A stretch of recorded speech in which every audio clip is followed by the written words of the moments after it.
Well, first thing we're going to do is do a visual inspection, and that basically just taking a walk around the house.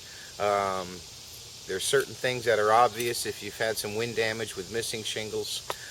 You can look around the guttering downspouts to see if you have excessive granules in your on the ground around the downspouts. Obviously, the most important place to check is getting up on the ladder, and you need to check a north, south, east, and west slope of the roof for additional damage, because you can't really see hail from the ground too well. Also, any lifted shingles that might be cracked or anything, you're going to need to get up on the roof and have a better visual inspection. But from the ground, um, again, around the gutters, and just the visible damage. You can also talk to the homeowner about any interior damage they may have experienced, which will help you locate maybe certain areas to look. Um, but that's the first step. Well, first off, I don't want the homeowner up on the roof. I'm sure you as a homeowner don't want to be up on your roof, especially this roof's pretty steep. Um, uh, Insurance is a big thing here. You want to make sure that we are obviously properly insured, but you getting up on my ladder, and if you were to fall, there's all sorts of lawsuits, and we don't want that to happen. So we make sure that the homeowner stays on the ground where they should be. What we try to do is take pictures while we're up there, so that way there we can show the homeowner what we've seen, um, and also use those sometimes to send to an adjuster if they require it. Usually they'll send an adjuster out. If we find any damage, they'll send somebody out. But again, no, the homeowner doesn't need to be on the roof. If he does get up on the roof, he's got to use his own ladder. He's not going to use Okay. mine.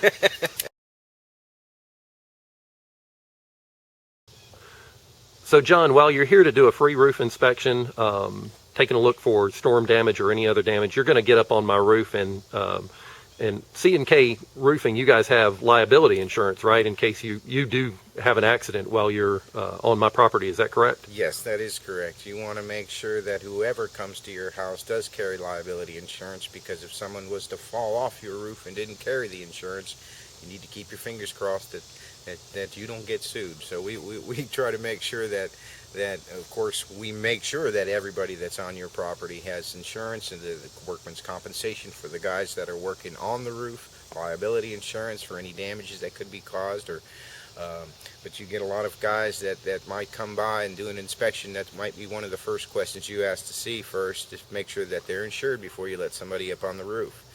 Does every roofing company not necessarily have liability No, insurance? not necessarily.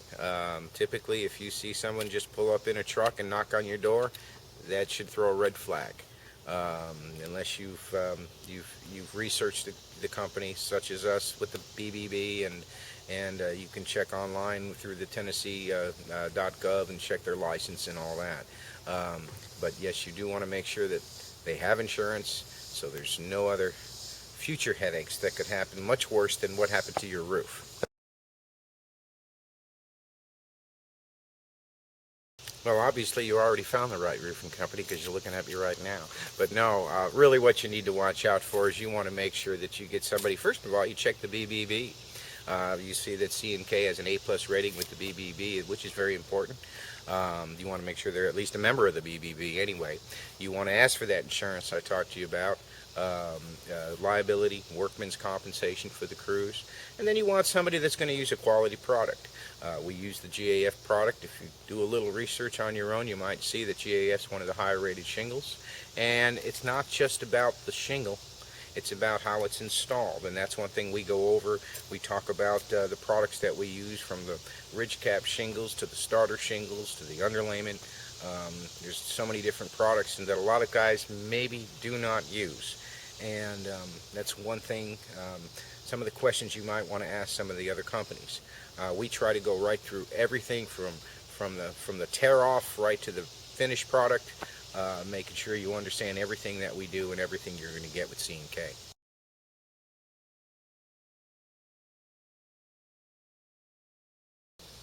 Well, hopefully, I like to say nothing other than your deductible, which everybody has one, and then sometimes it's a good time when you're getting your roof replaced to think about some upgrade options. For example, maybe going with an architectural shingle.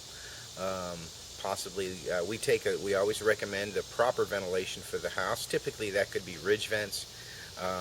There might be just a few other things that we would recommend. But most of the time, hey, it's actually a great time to upgrade anyway, because I mean, it's almost like driving around in a Ford and getting a Mercedes when you're done for basically a small percentage of the price. So it's a great time to think about upgrades if it is insurance damage. The out-of-pocket expense is very minimal.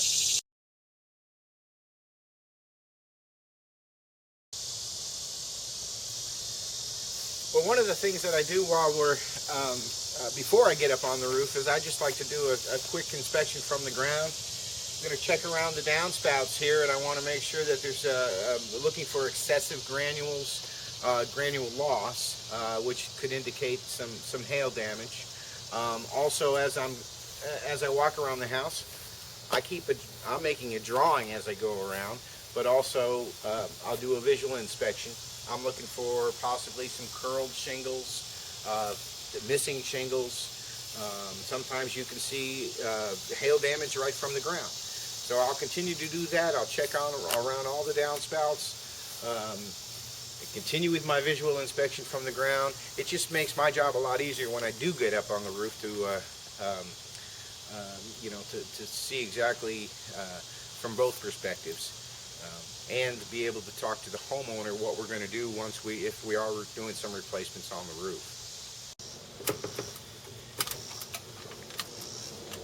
All right, well, real quick, the first thing I want to look at is I'm going to look inside the gutters here. I want to see the granules, which there are quite a bit of granules inside the roof, inside the gutters. Homeowner does need to clean out his gutters because they're full of leaves. And just a quick visual inspection, like again, right now I'm on the south side of the house, and again, I want to do a north, south, east, and west, and I am seeing a few areas that looks to be some hail impact hits.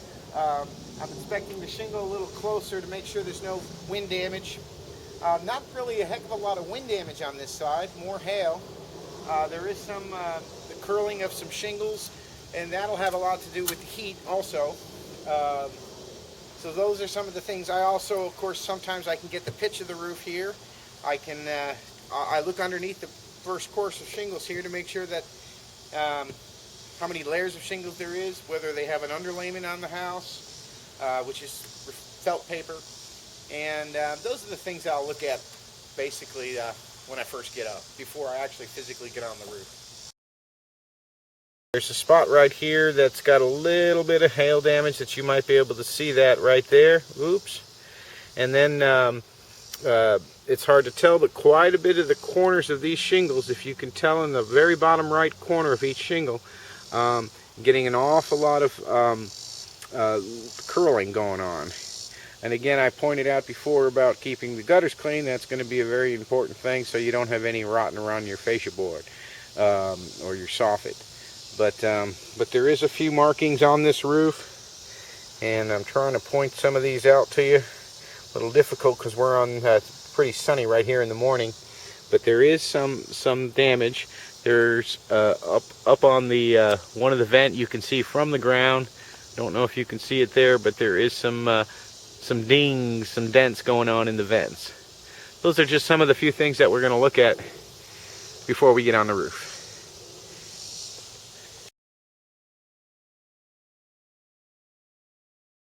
First, if you're probably pointing in this direction, the first thing right here is probably one of the most notorious places for leaks is in the valleys. This is a valley right here.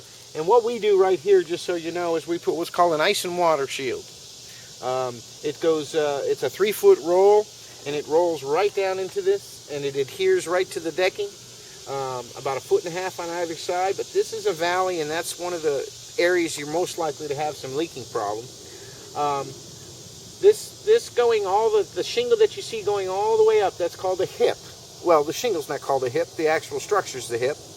That's a ridge cap shingle that's on there. And then at the very top, you can focus in on that. That is your ridge. That's the ridge of the roof. You'll see that's one of the reasons why the vents are always seen there, because you want to get the ventilation as close to the peak as possible, because heat does rise.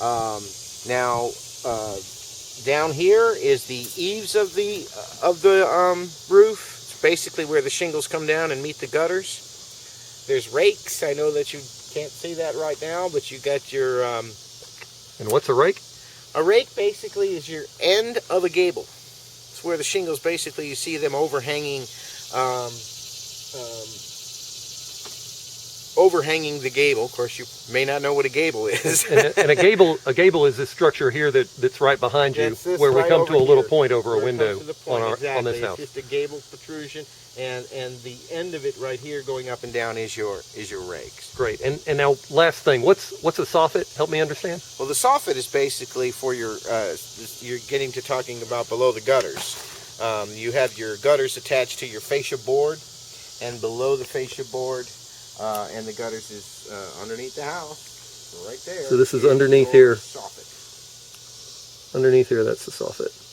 Most of the time, there's some kind of a venting as your intake ventilation, which is important to have proper ventilation in and outtake of the roof system. Here it is. I found the ventilation in the soffit right here. There you go. Great.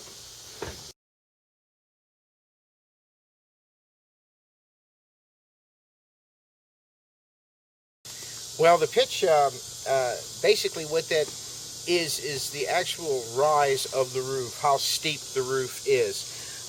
You hear very common roofs in this area over here are anywhere from 7 to 9, 7 to 10, 12 pitch. What that means, for example, this roof here is a 10-12 pitch. And what that means is it rises 10 inches for every foot. And how I find out what the pitch is, a couple of different ways, but I do use a protractor.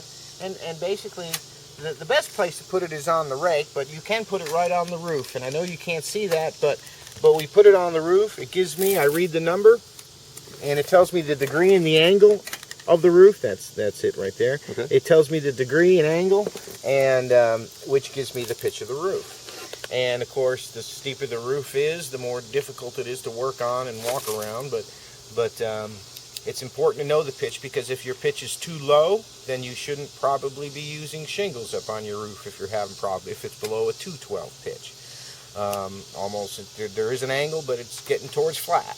And then of course, the steeper the roof is, it may you may change what underlayment you're using so it doesn't tear while they're working on it. There's different things that you would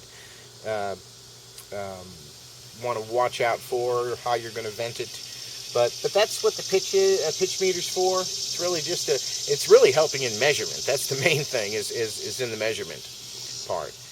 Also, if it's an insurance repair, then that's one of the first things the adjusters are going to account for, the danger of actually working on a steep roof.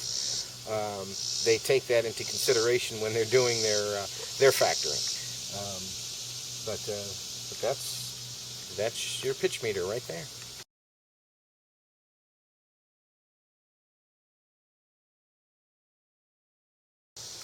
Well, basically, the obviously is the hail. Now, of course, you can get little dime-sized hail as size of baseballs, or I've heard softballs. I haven't seen it though. But typically, somewhere, depending on the age of the roof. Now, the older the roof is, the more susceptible it will be to hail damage from maybe a nickel to quarter size.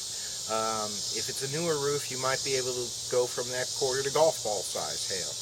That's why it's important to have somebody come out and do an inspection to see what kind of damage was caused if you have any hail.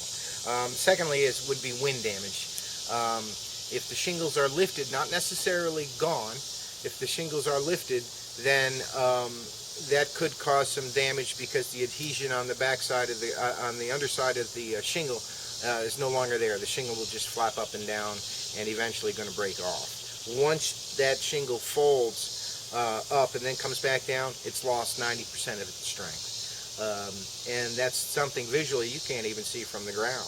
something that I maybe couldn't see from the ground until I got up and actually saw the shingle itself. So there's different things between wind and hail that you've got to look for. But if you've gone through a pretty severe storm with either hail or high winds, you may just want to get an inspection.